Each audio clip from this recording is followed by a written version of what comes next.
How's it going, everyone? It's Artifact, and today we are going to be looking at this radioactive bass I've made in Vital. Let's have a listen to the loop.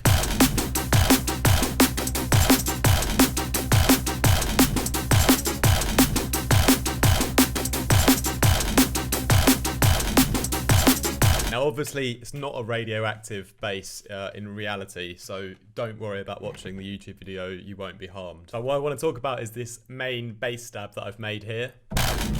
It's quite sort of aggressive and textural, and I've used Freesound to find a sound of a Geiger counter, which is what they use to measure radiation, in case you didn't know, and that sounds like this.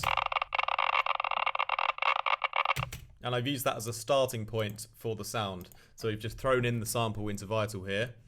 So I've got it up here.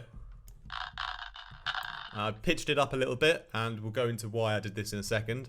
But the first thing I then went on to do is, I'll turn these effects off, and then the first thing is to put in a sine wave, like a kind of bass, and frequency modulate the sample.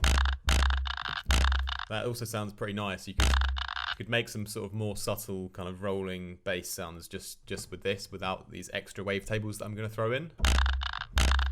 But I'm actually going to turn the level down of the Geiger counter, so we just have it coming through in this sample section here. And I've just put on a simple LFO just to modulate in and out the frequency modulation. And just by turning up the unison of the sine wave, I have a kind of wider bass sound to begin with. So I'd probably layer a sub under this afterwards to get that mono power, but I just want to make an interesting kind of nice big wide bass at this point. So once I've done that, I wanted to get in some more harmonics. I've got another basic shapes open up, and this one has just been just taken up to a square wave. Sounds a bit messy like that, but when I put this smear mode back on,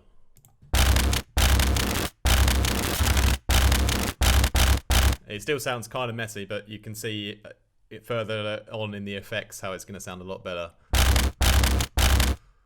But yeah, we have this kind of all these really harsh square harmonics into the sound, and then when we add our chorus,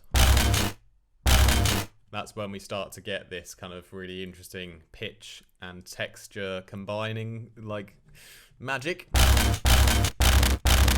So here it's a bit like the square is a bit sort of just harsh, but then when it's chorused so much, and I've modulated the amount of, well, the position of the voices here. We're on freeze mode again, and we're just changing the position of these voices using the LFO, and also the cutoff here. Now I start to get some really like weird and interesting pitching kind of textures going on. It's a really like interesting kind of sound, and there's all this crunchy high end on top. And what we're going to do is we're going to add a filter to it. So if I just take the mix off, it's kind of like a band pass filter, so we can sort of start to shape these kind of crazy textures of sounds. And by then mapping this to the mix again, I can reintroduce some of those textures and turning it back. So I've got that bow, bow, like coming through that kind of texture of sound. So that sounds pretty dope. A bit of distortion. We might even turn this down a little bit.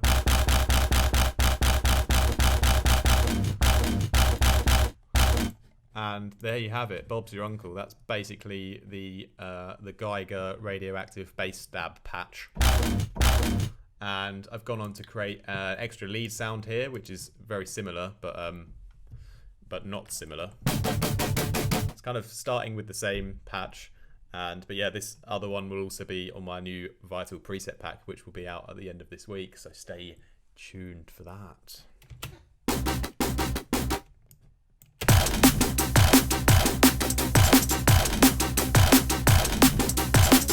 As always, links to join my wicked Patreon community are down below, and you can also hit me up at info@artifactmusic.com for one-on-one tuition. Have a lovely day. Peace.